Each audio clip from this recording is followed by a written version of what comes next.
Et bonjour très chère communauté et bienvenue dans cette deuxième partie de notre série étude de cas sur un immeuble de 9 lots qu'on a acquis récemment avec un associé à moi. Dans cette vidéo, avancée des travaux, suivi des travaux, le but c'est qu'on fasse encore une fois le tour ensemble. Si vous avez loupé la première partie de la vidéo, je vous invite à regarder dans la description, on va vous mettre le lien et surtout pensez à vous abonner pour ne pas louper les prochaines parties qui viendront à sortir. Encore une fois, si vous n'êtes pas encore membre du groupe Facebook Immomillion, pareil, vous pouvez vous inscrire, The Immomillion Community. J'y partage des lives régulièrement où vous avez vu d'autres images, notamment de ce bien-là, d'autres biens. On vous partage beaucoup de valeur dans ce groupe, donc n'hésitez pas. Sans plus attendre, vous allez me suivre, on va rentrer dans la maison, je vais vous montrer un petit peu les différents appartements, l'évolution. Donc lors de la dernière vidéo, on était à tout ce qui était, il commençait à poser le placo, l'électricien avait un petit peu avancé, etc. C'était encore assez brut. Là vous verrez, les choses ont bien avancé, on arrive beaucoup mieux à se projeter. On est à l'étape juste avant la peinture, mais je vous en dis pas plus, venez avec moi, je vais vous montrer.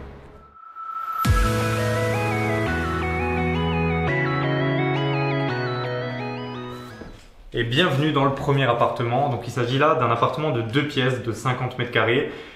Ici où je me trouve, c'est la cuisine. On va ensuite découvrir le salon, la salle de bain et le reste des pièces. Suivez-moi que je vous explique un petit peu. Donc on est ici dans la cuisine. Donc là vous voyez qu'ils ont bien avancé sur le placo, les joints ont été faits, etc.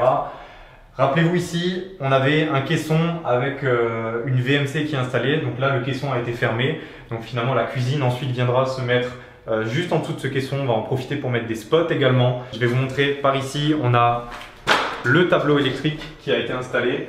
Donc voici le tableau électrique. Pour vous expliquer très rapidement, c'est la même chose dans chaque appartement. On a à chaque fois les différents disjoncteurs, des prises sur le tableau électrique et puis ce qu'on appelle le coffret de communication avec les prises RJ45.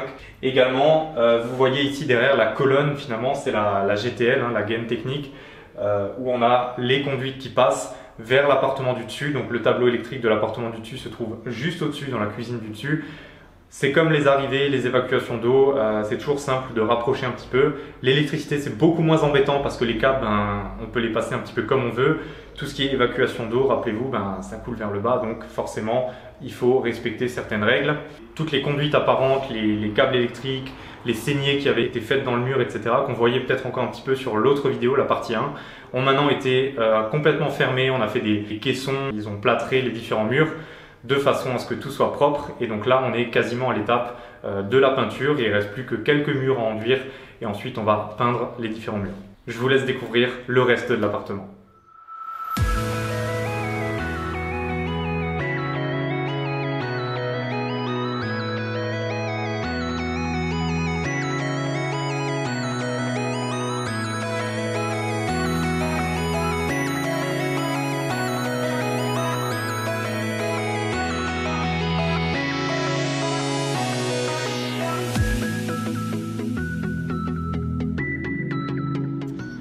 Ok, donc on se retrouve ici pour vous parler très rapidement de ce qui se trouve derrière moi. Avant, c'était, je ne sais pas si vous vous souvenez sur l'ancienne vidéo qu'on avait fait sur la première partie, c'était un petit peu un local de rangement. On avait des étagères derrière moi, c'était assez encombré. Ce qu'on a fait, c'est qu'on a tout enlevé tout simplement, histoire de créer une terrasse.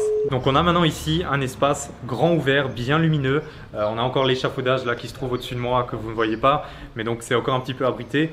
Mais ensuite ça sera bien lumineux, bien exposé au soleil et derrière se trouve encore une porte qui donne accès à un jardin. Donc c'est plutôt sympa. L'appartement qu'on vient de voir a vraiment son entrée individuelle. Il aura son petit espace terrasse qui se trouve ici dans la cour sans trop de vis-à-vis.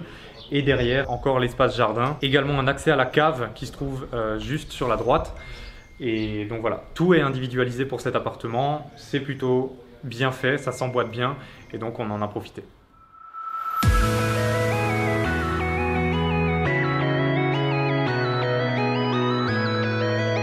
Ok, vous êtes prêts pour la suite? Je vous emmène à l'intérieur. On va voir les 4 autres appartements. Suivez-moi.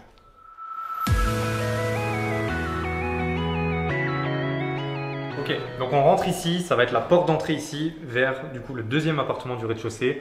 C'est le même 2 pièces, 50 mètres carrés, c'est plus ou moins la symétrie de l'autre appartement. Donc on pénètre ici dans la cuisine, le salon.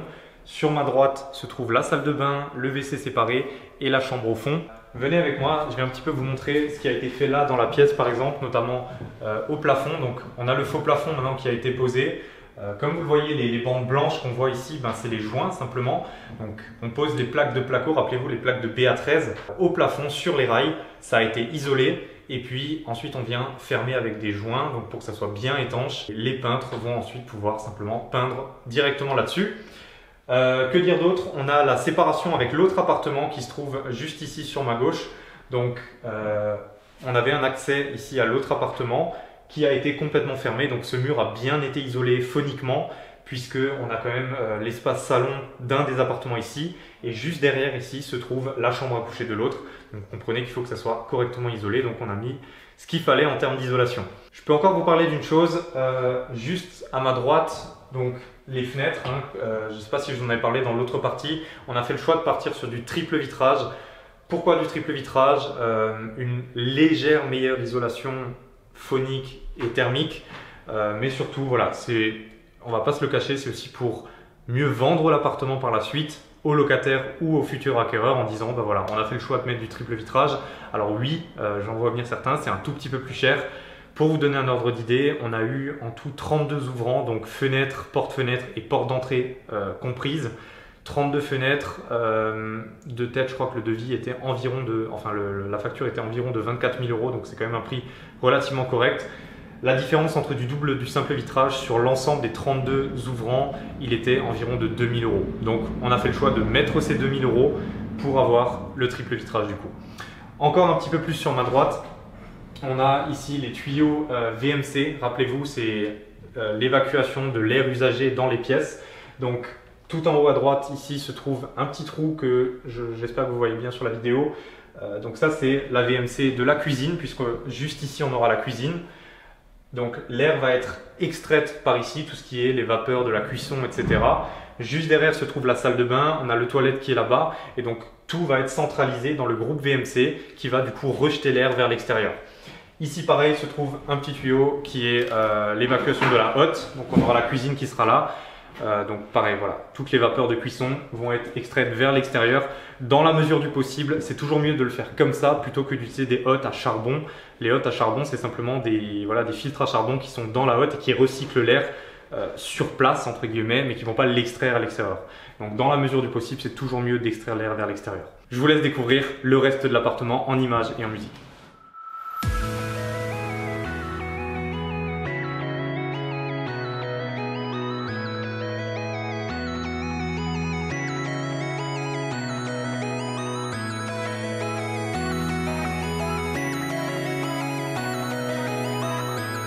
On passe à l'étage, petit arrêt dans la cage d'escalier pour vous reparler rapidement de ça. Rappelez-vous dans la première vidéo, ça c'est la colonne électrique principale. Donc c'est là que passent tout finalement les arrivées électriques, donc toutes les alimentations. Donc ça vient de la cave, rappelez-vous l'électricité vient du souterrain, donc ça arrive dans la cave. Et donc là on a la colonne électrique qui répartit l'ensemble des étages. Ici elle est encore apparente, on va le voir juste après au-dessus, ça a été fermé, donc ça fait un petit coffrage en placo tout simplement. Ça fait vraiment propre et c'est vraiment pour passer en fait ces colonnes électriques, voyez au plus simple, attention parce qu'il y a certaines normes également à respecter, notamment vous pouvez pas avoir des colonnes électriques qui passent dans tous les sens, faudrait pas que ça passe dans les parties privatives non plus, donc je vous invite à vous renseigner notamment auprès d'EDF ou alors du fournisseur d'électricité dans votre région, en fonction de ce que vous voulez faire, en fonction du nombre de compteurs que vous voulez, parce qu'on a fait des demandes de compteurs, vous avez certaines normes à respecter pour l'installation des compteurs électriques, des tableaux électriques et le passage en fait des différentes alimentations. Allez, on passe à la suite.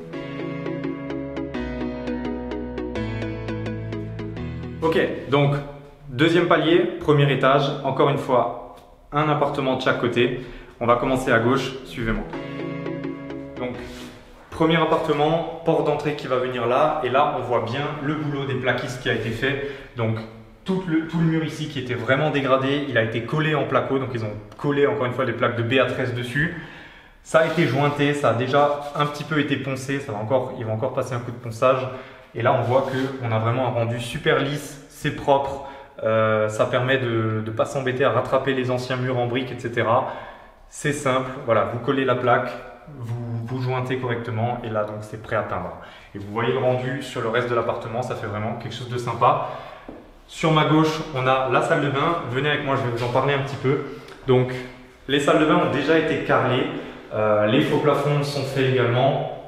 Donc voilà, je vous laisse admirer le résultat. Ici donc on a le bâti WC. Rappelez-vous, le bâti WC c'est l'endroit où il y a la chasse d'eau, etc. qui est inclus. Donc le WC suspendu va venir juste devant. Et donc le réservoir d'eau finalement où se trouve la chasse d'eau est dans le coffrage derrière. On en a profité également ici pour passer encore une fois des colonnes d'évacuation d'eau et d'arrivée d'eau jusqu'à l'appartement du dessus. Donc voilà, vous voyez les coffrages que ça donne, qu'on peut habiller. C'est quelque chose d'assez esthétique. Pareil pour le bâti WC, on peut faire des tablettes comme ça relativement sympas où ça permet de poser des objets, etc. Et donc là, on aura le beau WC suspendu qui va venir dessus.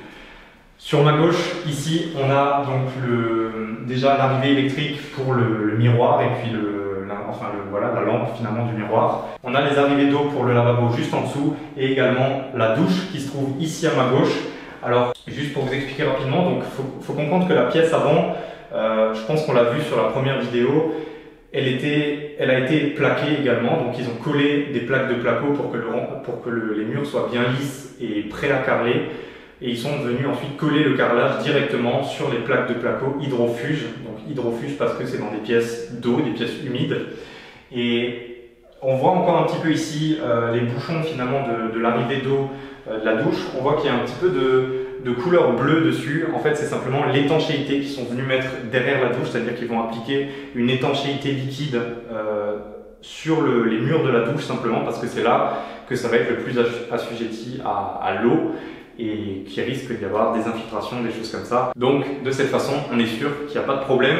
Ici, là où je me trouve, viendra encore une fois la paroi de douche. Et puis voilà, donc la salle de bain ici est plutôt sympa. On a fait le choix de carreler vraiment jusqu'au plafond. C'est plus cher, mais ça évite tout problème d'humidité, de taches sur les murs, etc. Et puis c'est beaucoup plus robuste forcément d'avoir du carrelage au mur plutôt que d'avoir un mur peint qui risque d'être éclaboussé ou je sais pas quoi. Bon, c'est une certaine sécurité, une certaine tranquillité d'esprit. Personnellement, je conseille toujours de carreler les salles de bain jusqu'au plafond pour du locatif. Allez, je vous laisse découvrir le reste de l'appartement en images. C'est parti.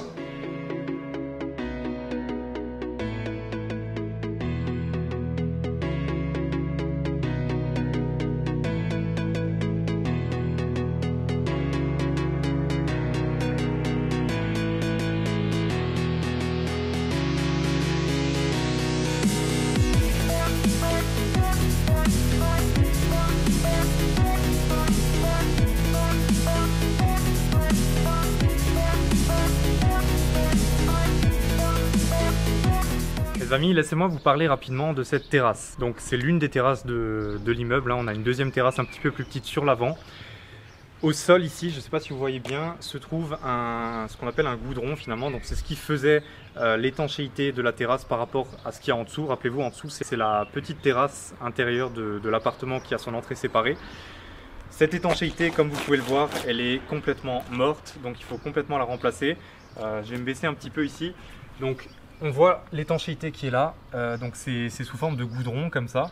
Donc ça, on va complètement le décoller, enfin c'est une entreprise qui va nous le faire bien entendu. Donc ça se chauffe au chalumeau et ça se décolle comme on peut en tout cas. C'est pas quelque chose qui est simple à faire, c'est pour ça qu'on passe par une entreprise.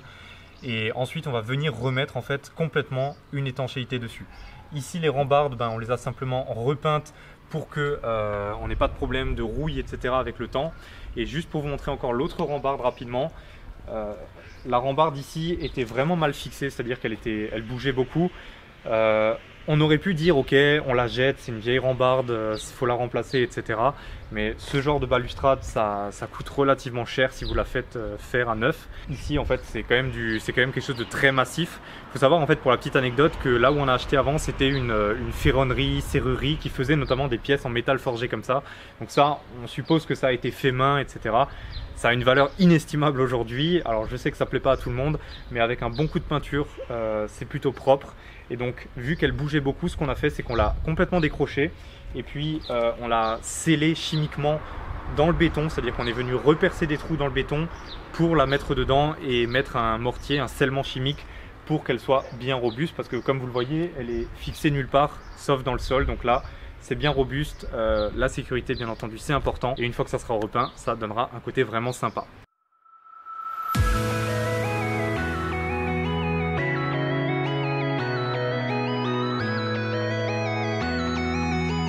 Ok, entrée du 4e appartement, donc 2e appartement à cet étage. La cuisine qui va se trouver derrière moi, on a déjà le plan affiché au mur. Là aussi, il y a du placo qui a été fait, les faux plafonds ont été faits. Encore une fois, tout a été isolé pour qu'il n'y ait vraiment pas de bruit de pas en fait entre les étages, puisqu'on a quand même un plancher bois au sol, donc ça résonne un petit peu. C'est pour ça qu'on a vraiment bien isolé les plafonds. Donc voilà, la cuisine derrière moi, le salon un peu plus loin, la salle de bain qui se trouve ici. Allez, venez, on fait un petit tour dans la salle de bain. C'est une de mes salles de bain préférées, j'aime bien cet aspect-là.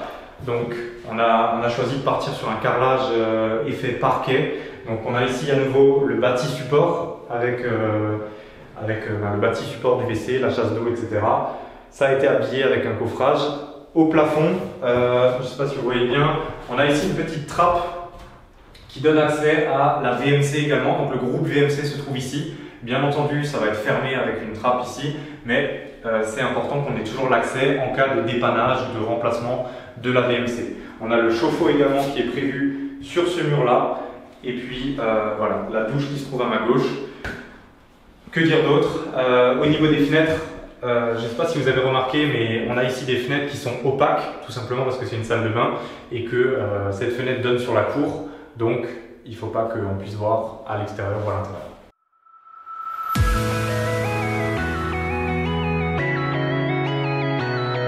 Voilà, donc on rentre ici dans la chambre à coucher de l'appartement. Ce que je voudrais vous montrer ici, encore une fois, c'est cette séparation ici. Il faut savoir que ça, c'était des murs déjà existants des deux côtés. Et puis ici au centre, du coup, ça a été fermé en placo à nouveau. Donc c'est du placo BA13 classique, encore une fois, mais on est vraiment venu blinder en isolation phonique, puisque juste derrière se trouve la chambre à coucher de l'autre appartement. Donc vraiment, j'insiste encore une fois là-dessus, c'est important de bien isoler entre les appartements pour pas qu'il y ait de nuisances sonores par la suite, parce que ça, c'est quelque chose que vous ne pourrez plus régler et ça peut être très très problématique au moment de la mise en location ou au moment de la revente. Pareil, ici sur ma gauche se trouve encore un morceau de placo qui donne sur le couloir de l'autre appartement. Donc, vous voyez que les appartements s'emboîtent vraiment les uns dans les autres, mais à partir du moment où on isole correctement, ben, il n'y a pas de problème. Comme avant, je vous laisse découvrir le reste de l'appartement en images. Allez-y.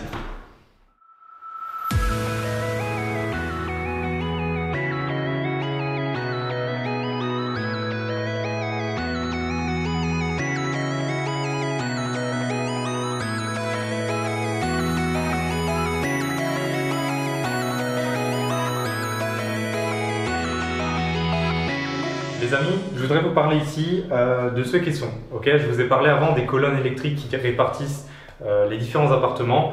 Donc là, on voit le résultat final. Bon, ça n'a pas encore été peint, mais le placo a été posé et on est venu fermer complètement la colonne électrique.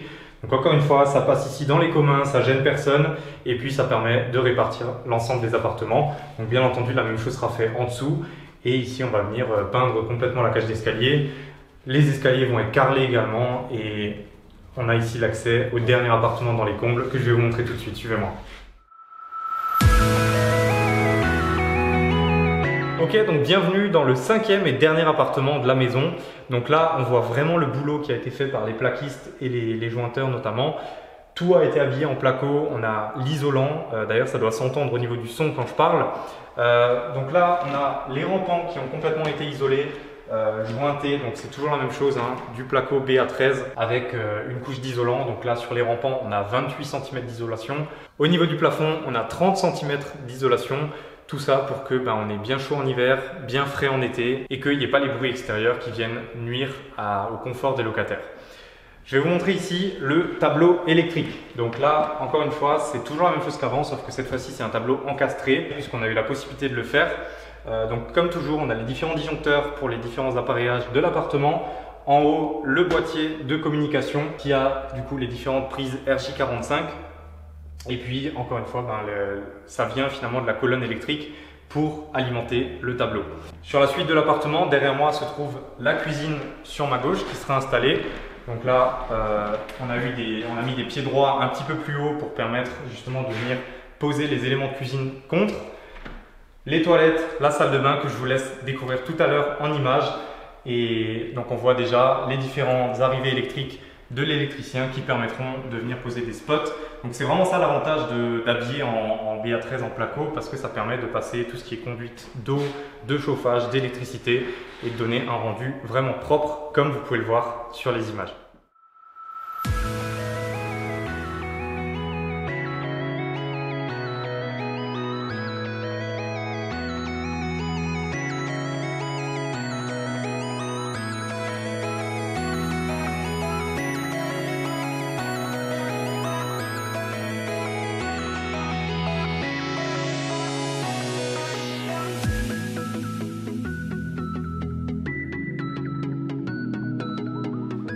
regardez, je vous parlais avant du fait d'isoler les différentes pièces, notamment les combles qui doivent être bien isolés puisque le soleil et le froid tapent directement sur les tuiles.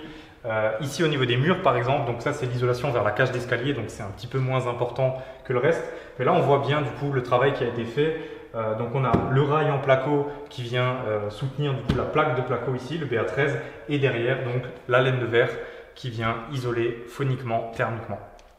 Encore une question qu'on me pose assez régulièrement, c'est au niveau des prises électriques. Combien il faut mettre de prises dans les chambres, dans le salon, etc. Alors il faut savoir qu'il y a quand même certaines normes. Donc la norme c'est d'avoir au minimum 3 prises au niveau des chambres. Et là les dernières normes qui sont sorties, c'est dans le salon, il faut 5 prises. Donc c'est le minimum, on va dire. Moi, d'une façon générale, nous, on va vraiment prévoir 3 à 4 prises dans les chambres. Si c'est une petite chambre, 3 prises seront suffisantes. Une de chaque côté du lit, une au niveau de l'entrée. Si c'est une chambre un peu plus grande, on va rajouter une 4e prise. Dans le salon, minimum 5 prises. Mais après, voilà. Chaque prise, c'est quand même un budget en plus, bien entendu. Donc, il faut le prévoir à l'avance. Mais bien entendu, ça rajoute quand même du confort aux locataires puisque ça permet de mettre ensuite des lumières, des choses comme ça, des éléments décoratifs. D'avoir du confort d'utilisation. Prévoyez souvent des prises à l'entrée des pièces pour simplement brancher des aspirateurs ou des appareils ménagers, des choses comme ça. Ok, toujours pour parler de l'électricité parce que c'est quand même un poste assez important au niveau d'un immeuble comme ça. Donc on a encore une fois la colonne électrique qui descend ici. Je me trouve là au rez-de-chaussée. L'entrée de la cave se trouve ici et je vais vous emmener rapidement dans la cave pour vous montrer à quoi ressemble l'arrivée principale électrique, de là où partent en fait l'ensemble de ces gaines qui répartissent les différents appartements. Donc suivez-moi, on descend la cave. Ok, donc pour encore une fois vous parler des arrivées électriques et de tout ce qui est électrique parce que voilà, comme on l'a vu, c'est un poste assez important. Au-dessus de moi, le gros tuyau là que vous voyez là, c'est l'arrivée principale électrique. Donc ça arrive sur le coffret de distribution du bâtiment. Donc faut savoir que voilà, l'électricité elle arrive soit en aérien de la rue, soit en souterrain. Donc pour nous, ça arrivait en aérien et on a vu qu'on fait une demande de compteur, qu'on ajoute des compteurs électriques. Il faut qu'on se mette aux nouvelles normes et le PLU disait qu'il faut passer du coup en souterrain. Donc ce qui va se passer, c'est que le fournisseur d'électricité va s'occuper de prendre en charge une entreprise qui va ouvrir la route, amener les conduites en souterrain jusqu'à notre bâtiment. Donc devant le bâtiment, on aura un petit coffret et de ce coffret arrive cette conduite-là qui arrive du coup sur le coffret de distribution et depuis ce coffret de distribution, ça part sur la colonne montante qu'on a vue avant dans la cage d'escalier qui répartit les différents appartements. Donc voilà, juste pour vous en parler très rapidement, le coffret de distribution, on a ici sur ma droite du coup le trou où arrivent les différentes gaines qu'on a vues avant dans l'escalier et c'est de là du coup que vont être répartis les différents appartements. Que ce soit pour les câbles électriques, donc ça c'est les gaines grises que vous voyez, ou alors les câbles blancs qui sont les câbles internet téléphone. Je vous dis souvent que c'est bien de vérifier si vous avez des caves dans vos immeubles. Pourquoi? Simplement, vous l'avez compris, regardez, il y a plein de tuyaux là qui passent un peu partout. On a les conduites d'eau, on a les conduites de chauffage, on a les câbles téléphone électrique. On a même ici derrière moi, derrière le papier encore, un chauffe-eau. Donc on peut se permettre en fait de mettre les chauffe-eau à la cave pour les appartements qui sont au-dessus. C'est un gain de place, c'est beaucoup plus esthétique. Donc vraiment, avoir une cave finalement dans l'immeuble, ça vous permet vraiment de faire beaucoup de choses au niveau des évacuations d'eau, etc. Et en plus, on peut se permettre de donner des caves privatives aux différents locataires. C'est toujours une annexe en plus et ça permet de louer un petit peu plus cher encore.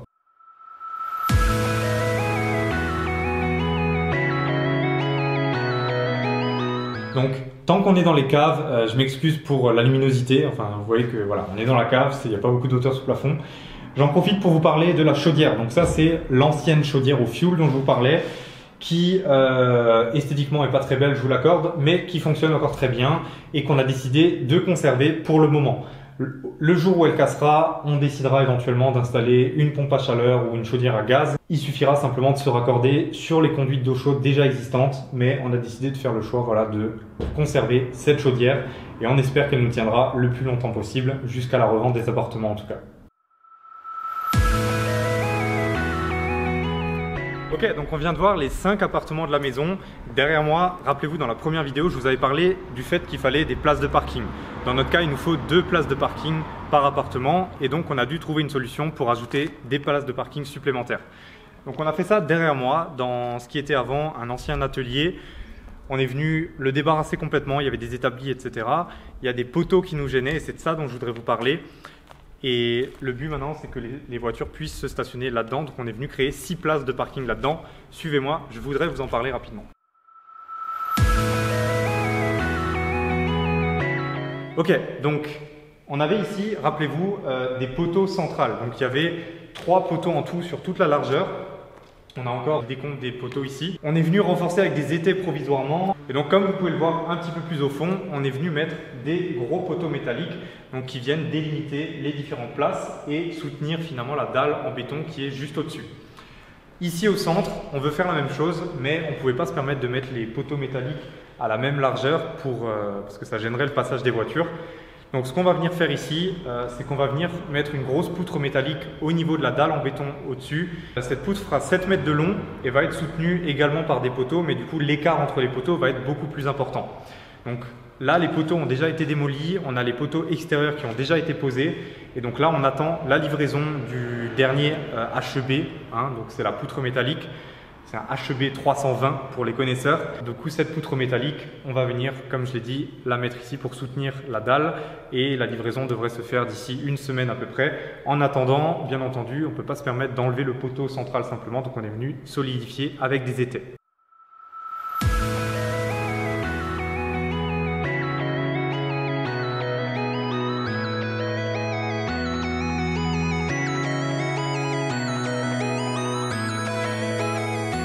Ok, donc il ne me reste plus qu'à vous parler du bureau qui se trouve derrière moi. Suivez-moi.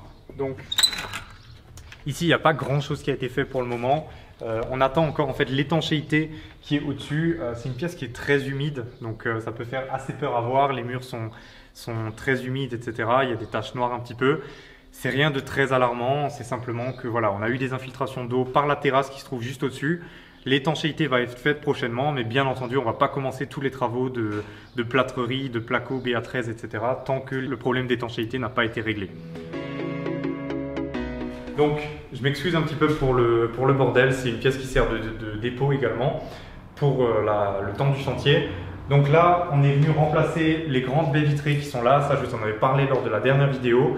Et là, la seule chose qui a changé depuis la dernière fois, c'est cette cloison ici qui se trouve à ma gauche, qui est la cloison du WC en fait. Donc on a une grosse hauteur sous plafond ici. Je vous laisse décorer ça en images. Donc là, juste pour vous expliquer rapidement, on aura des bureaux qui seront sur cette partie-là. Le chauffage qui est au fond, on va le conserver, il est encore existant. Et puis donc les toilettes simplement. Il n'y a rien d'extraordinaire, c'est simplement un local, mais on ne voulait pas perdre d'espace et c'est un local qu'on va louer 250 € hors charge par mois. Donc c'est toujours ça en plus sur la rentabilité. Allez, je vous laisse découvrir ça.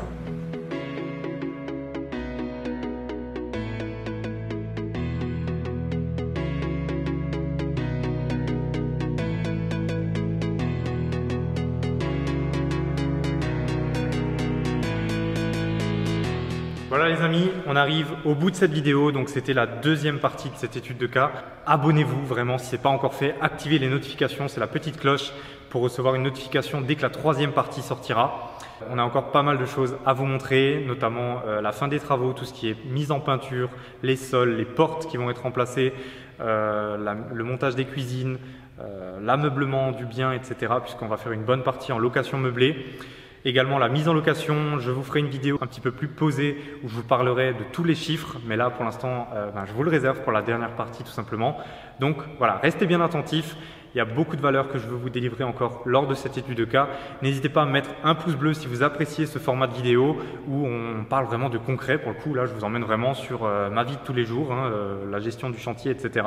D'ailleurs si vous aussi vous souhaitez faire ce genre d'acquisition, vous lancer dans l'investissement immobilier ou faire des acquisitions un petit peu plus petites pour commencer bien entendu, si vous souhaitez plus de liberté dans votre vie, peut-être quitter un emploi qui ne vous satisfait pas, avoir plus de temps pour vous, pour votre famille, pour vos enfants peut-être, vous sentir plus libre tout simplement, comme c'était mon cas, je vous invite à regarder dans la description de la vidéo. Je vous ai préparé une masterclass spéciale où je vous parle du système que j'ai appliqué pour faire ce genre d'acquisition. Le système qu'on applique avec les personnes qu'on accompagne, il s'agit du système Arnato.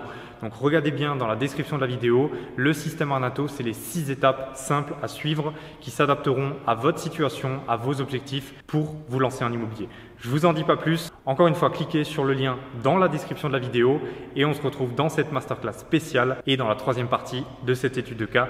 Je vous souhaite une très bonne journée et je vous dis à très bientôt pour la prochaine vidéo. Ciao!